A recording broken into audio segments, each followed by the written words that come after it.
Hello and welcome to Real Hi-Fi Help. Now this is a special video with Yamaha audio because I thought before that I had Yamaha figured out until I actually got to hear Yamaha at a whole other level at a friend's place who has a really good streamer. I have heard Yamaha at his place from the very basic sound that most people get to hear to the sound that he has now. And I have to tell you guys that I would have never ever in my life believed that Yamaha would be able to push the sound to that type of level. I still can't get it how Yamaha are able to do this. So let me just cover this to start with. I've listened to about 50 Yamaha products, not a hell of a lot compared to a lot of the other top end products. I also want to say that I own a Yamaha CDX 1030 that's about 30 years old, and I had it modified, and it actually sounds as good as a Macintosh MCD 301, and that's a pretty good CD player. But just notice that this CD player will cost you 10 times more.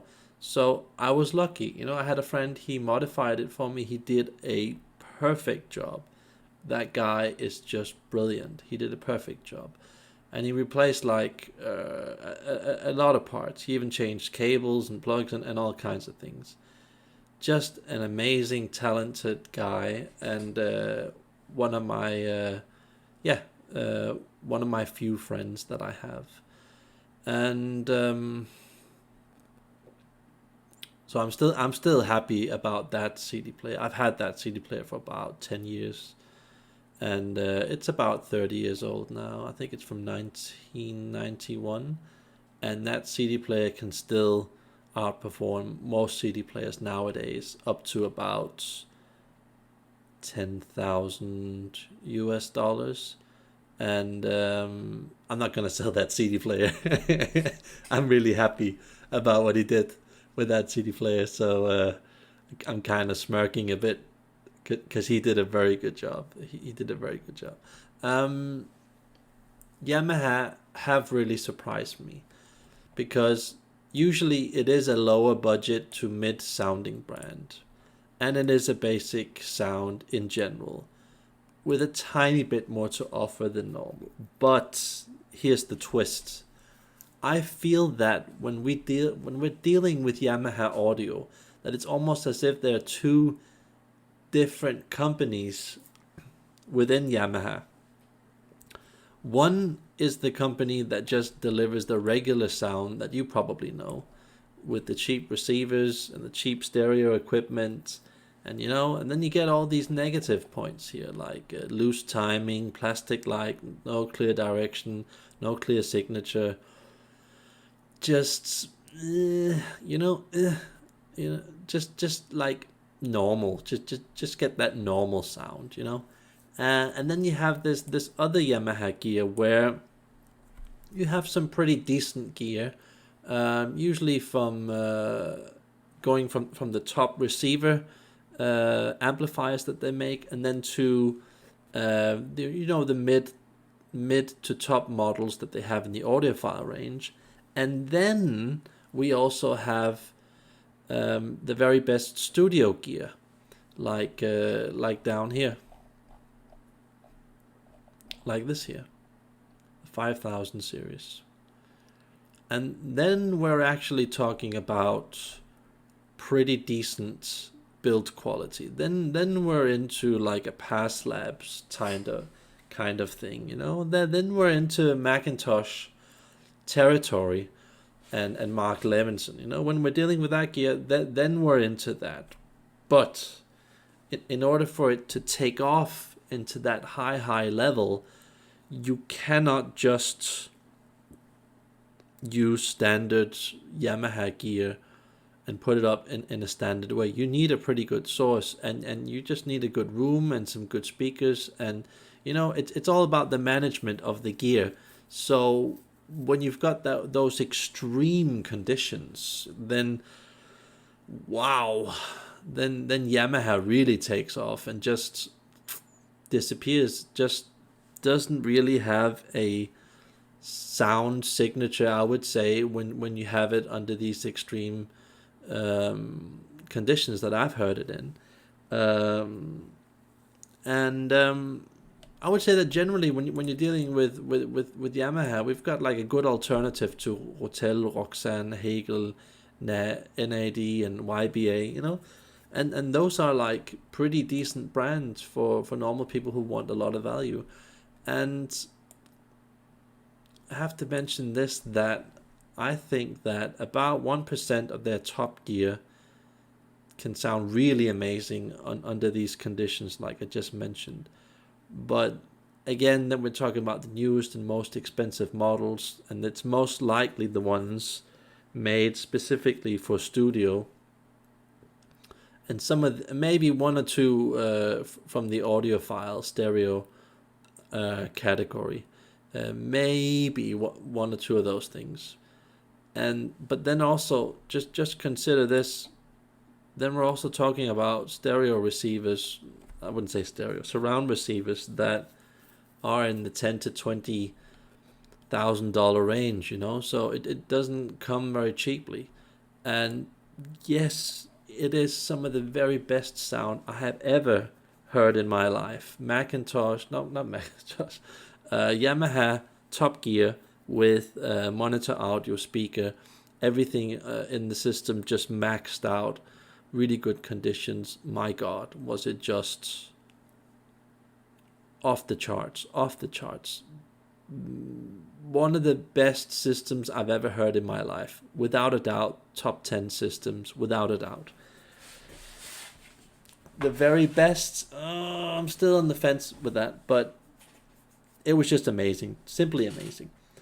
And what actually got me started on Yamaha was listening to listening to a system from one of my dad's friends, where we got invited to his house, and he showed me his Yamaha studio gear, and it was Yamaha speaker, fiber optic cables, Yamaha studio amplifier, power amplifier, CD player, everything.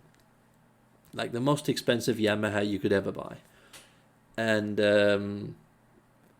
that really got me addicted to hi-fi. That is still, to this day, pretty damn good, that sound.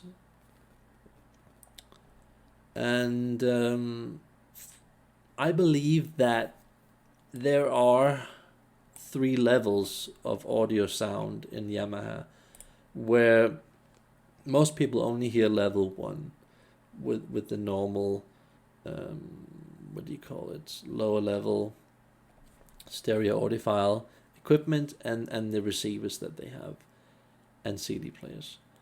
But then there's another level, and that level is usually I think it's like the 2000 series of gear that they have. I don't remember what they're on right now, 2200 or whatever. When you start getting into that gear, then you're in level 2. And there Yamaha starts getting pretty decent, pretty good. But still, you have to go past that gear. When you get into the studio gear and you get into the most expensive receivers that they make, then you're into level 3. And then when you get to be in my situation here, where you then get to hear that equipment under some very extreme conditions that are really good, then it just doesn't sound like Yamaha anymore.